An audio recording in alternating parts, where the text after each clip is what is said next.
Have you ever heard someone say you can be anything you want to be? Well, the place that is the most true is with your personality. See, we live in an image-focused world, but one thing that people tend to forget about is how to develop a pleasant and pleasing personality.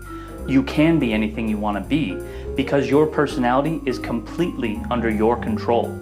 So why not learn how to develop a pleasant one?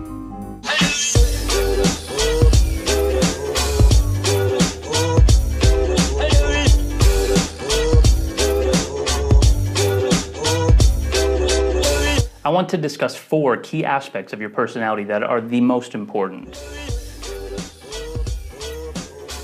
Number 1 is a positive mental attitude. And you hear me talk about this all the time, and it's so important because we can't hide our mental attitude.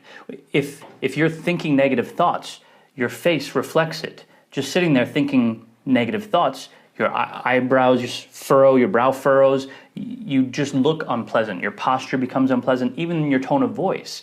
If I say, "How are you today?"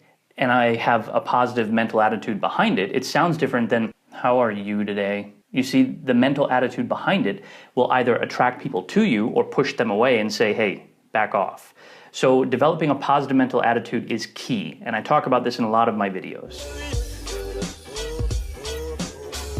The next key is flexibility. A flexible person is said to take things in their stride. Nothing throws them off balance, nothing throws them out of whack.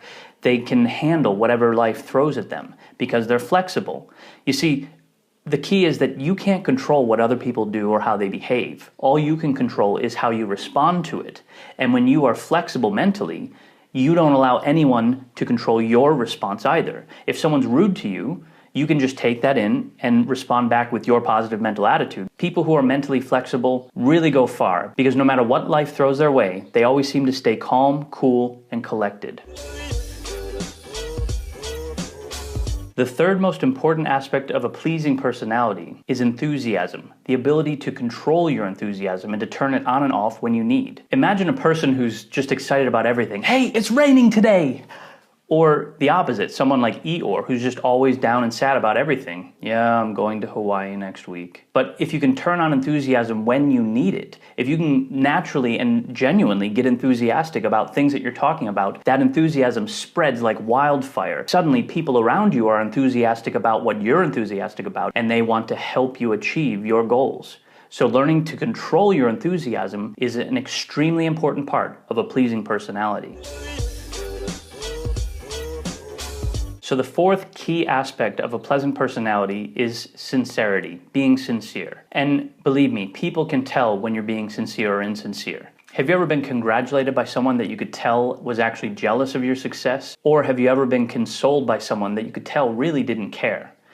To give you an idea of how important sincerity is, that's actually how I met my wife. She was working at a coffee shop, and as you can imagine, every guy that met her tried to hit on her. But she could see the sincerity in me, and I truly was interested not just in her, but in her coworkers and in her life. I was a sincere individual, and that's what set me apart and made her actually give me a chance. So be sincere in your thoughts, your words, and your actions, and people will notice, and they will respond accordingly. Now I want to turn to 12 negative aspects that you should avoid and try to weed out of your personality. And in order to demonstrate these, we're going to use Nicke DJ.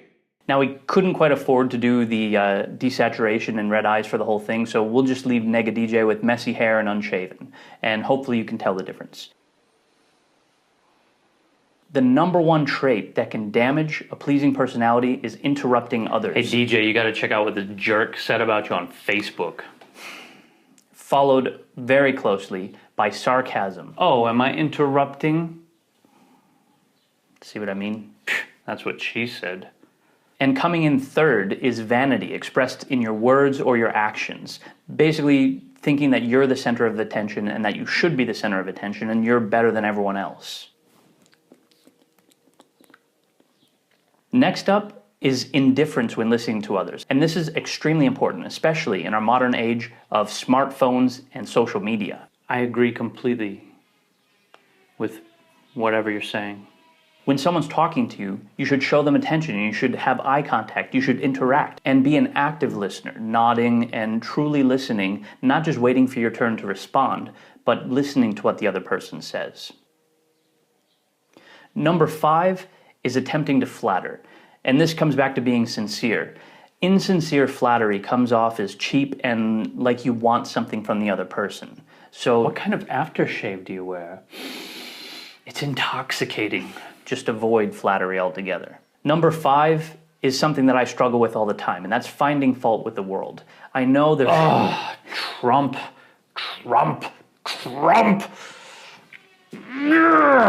Yeah, see, there's so much wrong with the world today, and it's easy to focus on the negative, but if all you're talking about all day, every day is the negative, then people aren't going to want to hang out with you. In fact, on Facebook, I've lost so many friends and even family members who have unfriended and blocked me because of my focusing on the negative aspects of this world instead of the positive.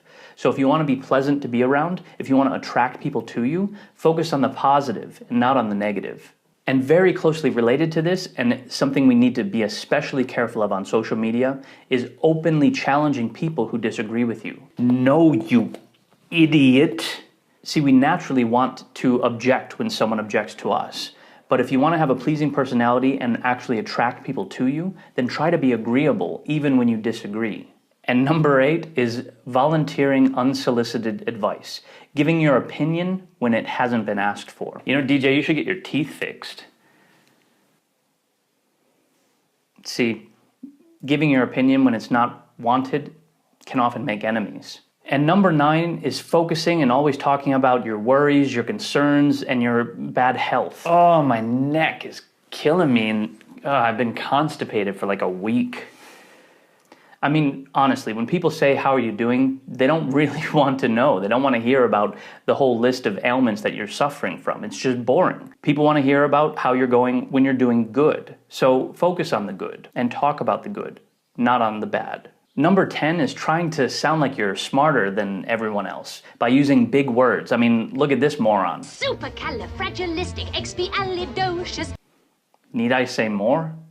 And number 11 is one that we all have to be very careful of, and that's envy of people who are more successful or having things that you want. Envy is the surest way to push your friends and loved ones away. And if you really want to attract people, just cut envy out of your heart and try to be happy for people who have success, even if they've gotten what you want.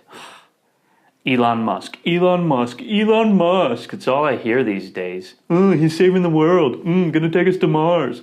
Made electric cars. So what? I can make an electric car. And finally, slovenly dress and posture. And it's kind of ironic that I'm sitting here telling you about having good dress and good posture when I'm actually not wearing any pants.